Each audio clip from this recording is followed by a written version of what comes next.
to me that the President of the United States has so many friends who are sexual abusers. Why do you think...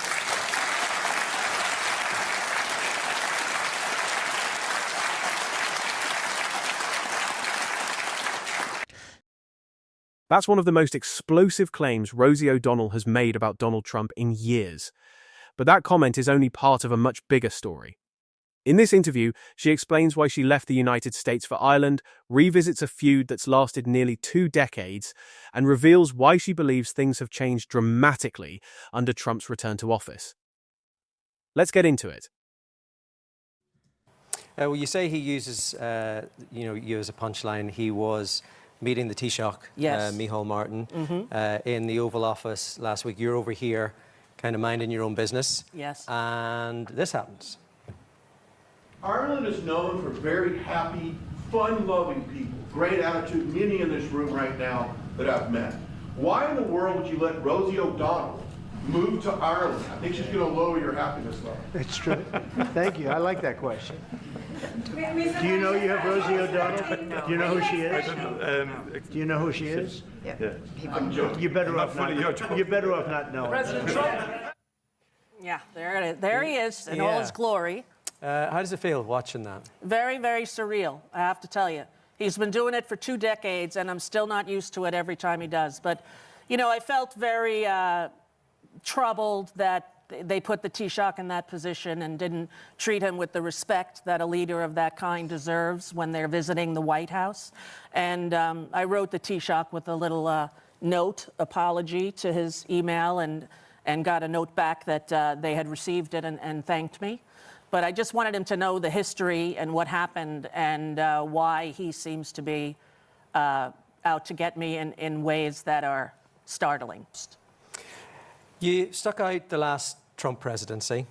What's different about this one for you that made you realize you're out? Well, right away was the problem with Project 2025, which the Heritage Foundation put out, and it detailed what they wanted to do.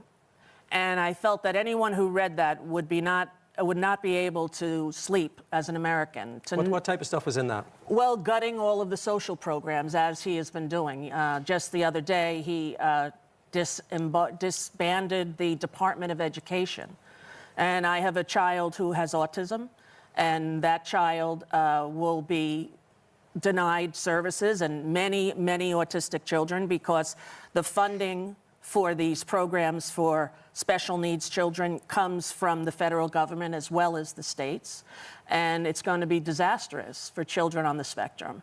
And that was terrifying. But the biggest reason that it was different than the first time he was in office is because of the Supreme Court giving him ultimate power, the powers of a king or a monarch. And that's not what the United States is all about. And it's a terrifying prospect. And in fact, what has happened since he's taken office has been terrifying, I think, for the world and definitely for the United States of America. You know, a lot of people did vote for him. Yes. Do you accept their right to do that and their opinion of him? Well, I respect their right to do that. I question why the first time in American history a president has won every swing state and is also best friends, and his largest donor was a man who owns and runs the internet. So I would hope that that would be investigated and that we would see whether or not it was an anomaly or something else that happened on election night in America when Kamala Harris was filling up stadiums with people who supported her, and Donald Trump was not able to do that. So it's curious to me. And as an American and a believer in democracy, I would hope that we would be able to look at all of the reasons why this happened. Such an interesting point. I've been seeing a lot more people starting to ask questions about the election that took place in 2024. Let me know your guys' thoughts in the comment section below the video. Obviously, a lot of you guys being over there in the States. Let me know your thoughts on that. What have you been hearing? What's been happening? What's been going on? I'm very, very intrigued to hear your guys' opinion on it. In our country. How do you think America has changed in the months since he's been elected?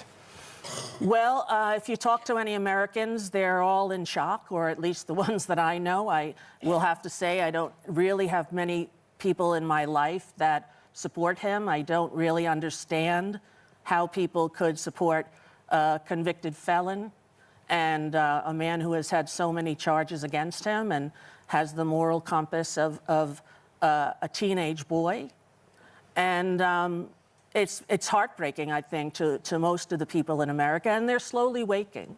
They're slowly waking to realize the cuts that he's making are not only going to affect the left-wing liberals that are woke, that they are afraid of and despise. When, as Jane Fonda said recently, being woke means you care about other people, and that's really all that it means. Conor McGregor ended up in the Oval Office this week. What do you think that says about the state of US politics? It's very depressing. And it seems very strange to me that the President of the United States has so many friends who are sexual abusers. Why do you think...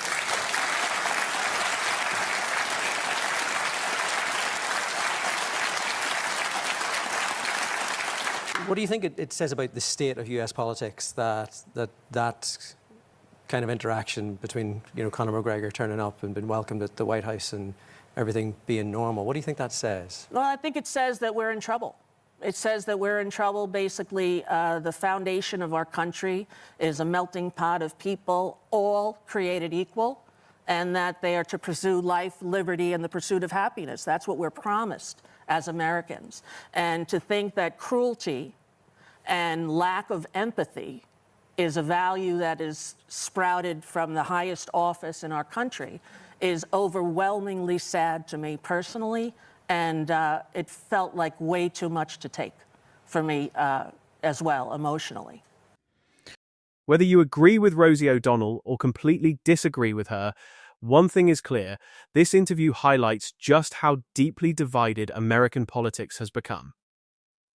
For Rosie, leaving the United States wasn't simply about a political disagreement, it was a personal decision she says was driven by years of conflict and concerns about the country's direction. Others will see the situation very differently. And that's exactly why conversations like this continue to spark such intense debate. Now, it's over to you. Do you think Rosie's concerns are justified? Or do you believe she's got it completely wrong? Let me know your thoughts in the comments below. If you enjoyed this breakdown, don't forget to like the video, subscribe for more political commentary, and I'll see you in the next one.